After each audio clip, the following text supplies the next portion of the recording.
Hello and welcome to Ninja Prep. This is Kapil Goyal, your educator and mentor for PG physics. तो इस lecture में हम discuss करने वाले हैं इलेक्ट्रिकल कंडक्शन यानी कि करंट इलेक्ट्रिसिटी के क्वेश्चंस। पहला लेक्चर होगा। पहले लेक्चर में बेसिक से क्वेश्चन होंगे, बेसिक टू एडवांस की तरफ अपन बढ़ेंगे। तो चलिए स्टार्ट करते हैं। पहला जो क्वेश्चन है उसमें पूछा गया है the carriers of electricity in a metallic conductor are. धात्विक चालक में विद्युत के वाहक होते हैं, है ना। तो धात्विक चालक यानी कि मेटालिक कंडक्टर में जो विद्युत के वाहक है वो कौन होते हैं? होल्स होते हैं, नेगेटिव आयन होते हैं, पॉजिटिव आयन होते हैं या इलेक्ट्रिक आयन होते हैं। तो मेटालिक कंडक्टर्स जो होते हैं उनके अंदर जो फ्री इलेक्ट्रॉन्स होते हैं वो क्या होते हैं? रेस्पॉन्सिबल होते हैं किसके लिए? इलेक्ट्रिसिटी के कैरियर के लिए यानी कि विद्युत के वाहक के लिए। जबकि जो पॉजिटिव आयन्स हैं ये क्या रहते हैं? ये फिक्स रहते हैं किसके अंदर? लैटिस के अंदर, है ना। तो ये किसके अंदर फिक्स रहते हैं? लैटिस के अंदर। तो इसलिए हमारे पास सही आंसर क्या आ जाएगा? यहाँ पर सही आंसर आ जाएगा हमारे पास यहाँ पर डी। ठीक, तो मैं लिख देता हूं यहाँ पर फ्री इलेक्ट्रॉन्स आर रेस्पॉन्सिबल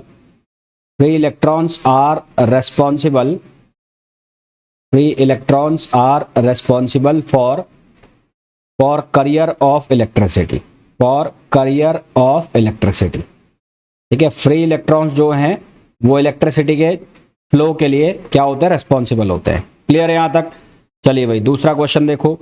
दूसरा क्वेश्चन जो है उसमें पूछा गया है the time rate of flow of charge through any cross section of a conductor is. किसी चालक के अनुप्रस्थ काट से आवेश के समय के साथ प्रवाह की दर को कहते हैं। तो यहां पर जो चालक के अनुप्रस्थ काट से आवेश के प्रवाह की दर, तो आवेश के प्रवाह की दर जो है आई का मतलब होता है करंट, और करंट जो है वो किसके बराबर होती है? वो होती है Q अपॉन डी, आवेश के प्रवाह की दर। तो हमारे पास जो ऑप्शन है उसमें है electric potential, electric current, electric intensity, electric charge. तो सही आंसर हमारे पास क्या आ जाएगा? बी आ जाएगा। अगला क्वेश्चन देखो। नेक्स्ट जो क्वेश्चन है उसमें पूछा है the quantity of charge transferred by a current of 20 ampere over 1 hour 30 minute. 1 घंटे 30 मिनट में 20 एम्पियर की जो करंट है वो कितना चार्ज ट्रांसफर करेगी? तो अभी जो हमने फॉर्मूला पढ़ा, क्या फॉर्मूला पढ़ा था? I equals to Q upon T. तो इसी फॉर्मूला का यूज करना है वापस से। तो Q बराबर क्या हो जाएगा? IT। अब यहां पर आपको जो 1 घंटा 30 मिनट दिया हुआ है टाइम, इसको आपको सेकंड में बदलना पड़ेगा। तो टाइम कैसे निकालोगे? 1 घंटा और आपको दिया हुआ है 30 मिनट, तो इसको आपको किस में कन्वर्ट करना है? सेकंड में। तो 1 घंटे में कितने मिनट हो गए? 1 घंटे में मिनट हो गए कितने? 60। तो 60 और 30 कितने हो गए? 90 मिनट हो गए, है ना। कितने मिनट हो गए? 90 मिनट हो गए। 90 को आपको मल्टीप्लाई करना है 60 से, तो 90 मिनट्स इंटू 60। तो ये कितना हो गया? 9 और 6, तो 9 6 54। तो यहाँ से आ गया 5400, है ना। तो कितना आ गया? 5400 सेकेंड। तो जो टाइम हो गया वो हो गया 5400 सेकेंड। तो Q की जो वैल्यू है वो कितनी हो जाएगी? I कितना है? 20 एम्पियर, और जो टाइम है वो कितना हो गया? वो हो गया 5400 सेकेंड। तो इसको जब सिंप्लीफाई करोगे तो यहाँ आएगा 108। ये 108 आ गया और ये इंटू 10 पावर 3 एक अलग आ गया। तो इसको इसके आंसर के हिसाब से चेंज करना है तो 10 से डिवाइड कर दो, 10 से मल्टीप्लाई कर दो। तो 10.8 इंटू 10 पावर 4, 10.8 इंटू 10 पावर 4, यानी कि हमारे पास जो सही आंसर है वो क्या आ जाएगा? बी आ जाएगा। सही आंसर क्या आ जाएगा? बी। अगला क्वेश्चन देखो। ऐसा ही क्वेश्चन है जैसा कि क्वेश्चन 3 है। इसमें बोला है current of 4.8 amperes is flowing through a conductor. 4.8 ampere की करंट जो है वो एक कंडक्टर से फ्लो हो रही है। नंबर ऑफ इलेक्ट्रॉन्स हमें बताने इस क्रॉस सेक्शन से पर सेकंड कितने पास होंगे। नंबर ऑफ इलेक्ट्रॉन्स बताने। इसके पहले क्वेश्चन में नंबर ऑफ हमने बताई थी चार्ज की वैल्यू कुल, अब हमें बताने नंबर ऑफ इलेक्ट्रॉन्स। तो इसके लिए हम क्या करेंगे? सबसे पहले तो यही फॉर्मूला यूज करेंगे Q इक्वल्स टू IT, और उसके बाद हम फॉर्मूला यूज करेंगे Q इक्वल्स टू NE। तो यहां से N बराबर क्या हो जाएगा? N बराबर हो जाएगा Q अपॉन E। तो सबसे पहले आपको क्या यूज करना है? Q equals to IT। तो Q equals to IT use करोगे तो आपको जो I है उसकी वैल्यू दी है 4.8। फिर आपको number of electrons crossing any cross section पर सेकंड। तो यहाँ टाइम जो है वो हो गया 1 सेकंड। तो यहाँ चार्ज की वैल्यू हो गई 4.8 कूलम, हो गई ना। अब यहाँ से क्या निकालना है? आपको N निकालना है। तो N क्या हो जाएगा? Q by E। तो ये वैल्यू कितनी हो गई? 4.8। अच्छा, E जो है, E की वैल्यू कितनी होती है? 1.6 इंटू 10 पावर माइनस 19। तो यहाँ से कितना आएगा? 4 16 3 48, और इंटू 10 पावर 19 ऊपर चला जाएगा प्लस का। तो आपके पास जो आंसर आ जाएगा वो क्या आ जाएगा, ऑप्शन ए आ जाएगा। तो यहां जो करेक्ट आंसर आ जाएगा वो क्या आ जाएगा, ऑप्शन ए। अगला क्वेश्चन देखो, Ohm's law deals with relation between, Ohm's law, Ohm का नियम किन राशियों के बीच संबंध को बताता है। तो हमने ये पढ़ा है, बहुत अच्छे से पढ़ा हुआ है कि V बराबर होता है क्या, आई आर। V बराबर क्या होता है, आई आर। तो जो ओम का नियम है वो किस किस के बीच में रिलेशन बता रहा है, वो V equals to I R. तो यहाँ R जो होता है वो क्या होता है, कांस्टेंट होता है ना। तो ये एक्चुअल में होता क्या है, V प्रोपोर्शनल टू I। तो V proportional to I, V का मतलब हो गया पोटेंशियल डिफरेंस। ये जो V है इसका मतलब क्या हो गया, पोटेंशियल डिफरेंस। और ये जो I है इसका मतलब क्या हो गया, करंट। I का मतलब क्या हो गया, करंट। तो ऑप्शन चेक करो, पहला ऑप्शन है करंट एंड पोटेंशियल डिफरेंस, बिल्कुल सही है। दूसरा कैपेसिटी गलत, तीसरा कैपेसिटी गलत, चौथा है चार्ज एंड पोटेंशियल डिफरेंस, तो ये भी गलत। तो सही आंसर हमारे पास क्या आ गया, ए आ गया। बहुत बेसिक से क्वेश्चन सॉल्व कर रहे हैं हम। बेसिक से क्वेश्चन इसलिए जिससे आपका जो थ्योरेटिकल पोर्शन है, कंसेप्ट वाली चीजें हैं, वो क्लियर हो जाए। आपको लग सकता है इस तरह के क्वेश्चन कौन पूछेगा, पर इस तरह के क्वेश्चन भी पूछे जाते हैं। इन चीजों का ध्यान रखना, छोटी छोटी चीज भी आपको पता होनी चाहिए। अगला क्वेश्चन देखो, Ohm's law is valid when the temperature of the conductor is. Ohm's law कब वैलिड होता है, जब टेम्परेचर क्या होना चाहिए। तो ओम्स लॉ वैलिड होता है केवल जब फिजिकल कंडीशंस जो है वो कांस्टेंट रहती है, और स्पेशली जो टेम्परेचर है वो क्या रहता है, कांस्टेंट रहता है। ठीक है, तो ओम्स लॉ कब वैलिड रहता है, जब टेम्परेचर ऑलमोस्ट क्या रहता है, कांस्टेंट रहता है। ऑलमोस्ट क्या रहता है, कांस्टेंट रहता है। तो ओम्स लॉ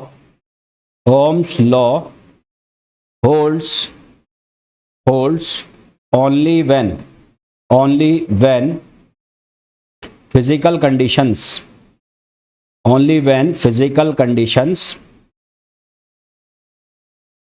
remains constant।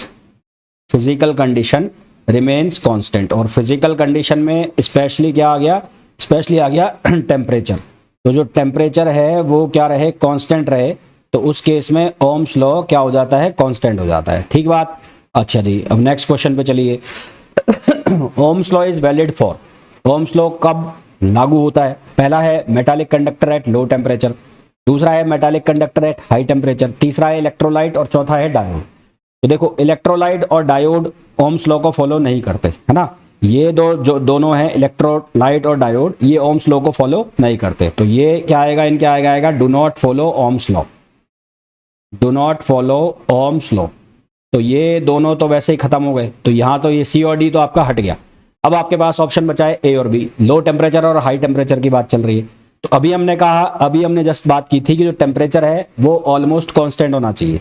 तो ये वैलिड होगा मेटालिक कंडक्टर्स के लिए कब, जब लो टेम्परेचर होगा, है ना। जब टेम्परेचर क्या होगा, लो। तो लो टेम्परेचर पर मेटालिक कंडक्टर्स के लिए ओम्स लॉ वैलिड होता है। अगला क्वेश्चन देखो, रेसिप्रोकल ऑफ रेजिस्टेंसेस, प्रतिरोध का व्युत्क्रम क्या कहलाता है। प्रतिरोध का व्युत्क्रम क्या कहलाता है। तो प्रतिरोध का व्युत्क्रम क्या कहलाएगा, कंडक्टेंस कहलाएगा, है ना। कंडक्टेंस को हम लिखते हैं जी से, जी का मतलब होता है कंडक्टेंस, और ये प्रतिरोध यानी कि रेजिस्टेंस का क्या होता है, रेसिप्रोकल होता है, यानी कि उल्टा होता है उसका।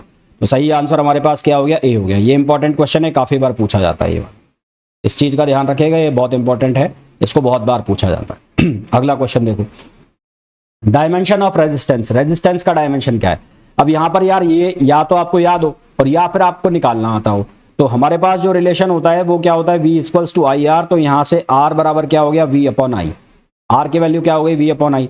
अब जो वोल्टेज है, वोल्टेज, तो वोल्टेज की डायमेंशन हम कैसे निकालेंगे। वोल्टेज को आप लिख सकते हो work upon charge, work upon charge. भाई वोल्टेज बराबर, वर्क बराबर क्या होता है, QV, Q का मतलब चार्ज, V का मतलब वोल्टेज। तो वोल्टेज बराबर क्या हो गया, वर्क अपॉन चार्ज।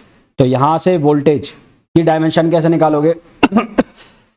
वर्क की जो डायमेंशन होती है वो क्या होती है, M1 L2 T-2, और चार्ज की जो डायमेंशन है वो AT होती है।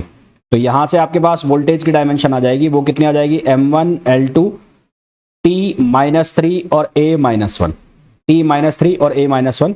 अब यहां पर R equals to V upon I. तो V की डायमेंशन सब्स्टिट्यूट कर दो, M1 L2 T-3 और A पावर माइनस आई या -1। और जो करंट है उसकी जो डायमेंशन हो गई वो हो गई एम्पियर। तो इसको जब हम सॉल्व करेंगे तो ये बनेगा M1, ये हो गया L2, ये हो गया T-3 और ये हो गया A-2। तो यहां पर जो डायमेंशन आ गई वो कौन सी आ गई, M1 L -2, ये तो गलत हो गया, -2 तो आएगा ही नहीं। दूसरे में देखो M1 L2 T -3 A -2, तो बी ऑप्शन सही हो गया। तो हमारे पास जो सही आंसर आ जाएगा वो क्या आ जाएगा, बी आ जाएगा। ठीक है, इस तरह के क्वेश्चन में गड़बड़ होने के चांसेस ज्यादा होते हैं, रटे जाते नहीं है। तो आप इस तरह से इनको सॉल्व कर सकते हैं और इजीली सॉल्व कर सकते हैं। ऐसा इनके पीछे कोई रॉकेट साइंस नहीं है जिसके लिए आपको बहुत ज्यादा दिमाग लगाना पड़े। अगला जो क्वेश्चन है उसमें बोला है the example of non ohmic substance, गैर ओमिक पदार्थ का उदाहरण है। इनमें से अभी हमने बात की थी कि जो अभी मैंने आपको बताया था यहाँ पर कि इलेक्ट्रोलाइट्स और डायोड, इनके लिए ओम्स लॉ नहीं लगता है। तो यहाँ पर लिखा है डायोड, तो डायोड के लिए ओम्स लॉ नहीं लगता है ना। तो do not follow Ohm's law, do not follow Ohm's law, do not follow Ohm's law. और वे सब्सटेंस जो ओम्स लॉ को फॉलो नहीं करते वो नॉन लीनियर होते हैं, और जो ओम्स लॉ को फॉलो करते हैं वो लीनियर होते हैं, है ना। तो सब्सटेंस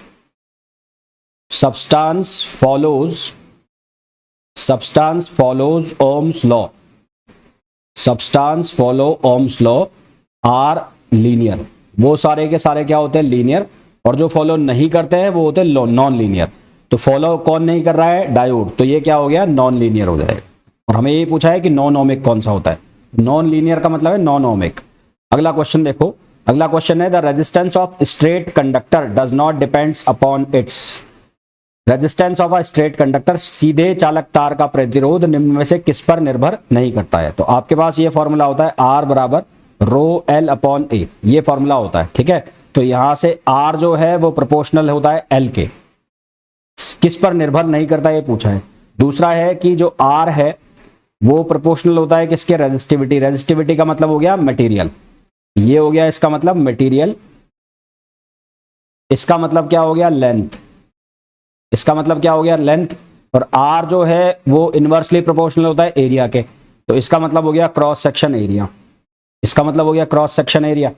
तो यहां पर ये पूछा है resistance of straight conductor does not depends upon it, तो किस पे डिपेंड नहीं कर रहा है। तो एक आ गया टेम्परेचर, एक आ गया लेंथ, एक आ गया मटेरियल, एक आ गया शेप ऑफ क्रॉस सेक्शन। तो शेप ऑफ क्रॉस सेक्शन पर डिपेंड नहीं कर रहा है ना, शेप कैसी उस पर डिपेंड नहीं कर रहा है। तो हमारे पास सही आंसर क्या आ जाएगा, डी आ जाएगा। अगला क्वेश्चन देखो, resistance of a metallic wire depend upon number of free electron in it as, धात्विक तार का प्रतिरोध मुक्त इलेक्ट्रॉन की संख्या पर निर्भर करता है। तो धात्विक तार का प्रतिरोध मुक्त इलेक्ट्रॉन की संख्या पर किस तरह से निर्भर करता है, ये हमें पूछा है। तो सबसे पहले तो हमारे पास एक फॉर्मूला होता है कंडक्टिविटी, कंडक्टिविटी, कंडक्टिविटी यानी कि चालकता, कंडक्टिविटी का मतलब होता है चालकता, और उसको हम लिखते हैं सिग्मा से, और ये बराबर होता है एन ई म्यू। किसके बराबर होता है, एन ई म्यू, जहां एन जो होता है वो होता है number of density, number of density of free electrons, number of density of free electrons, ये हमारे पास किसकी वैल्यू होती है, एन की। अब सिग्मा जो है वो बराबर होता है 1 रो के, रो का मतलब होता है रेजिस्टिविटी, रो का मतलब क्या होता है, रेजिस्टिविटी। तो आप ये कह सकते हो कि रो बराबर 1 सिग्मा। अब हमने ये पढ़ा है कि जो R है वो बराबर होता है रो L अपॉन ए, R है रो L अपॉन ए। तो यहां से सिग्मा जो है तो यहां से अगर आप ध्यान से देखो तो रो बराबर सिग्मा की वैल्यू यहां डाल दो, तो ये आ गया एन ई म्यू, म्यू का मतलब होता है मोबिलिटी। तो ये रो की वैल्यू हो गई, अगर मैं रो की वैल्यू को यहां डालता हूं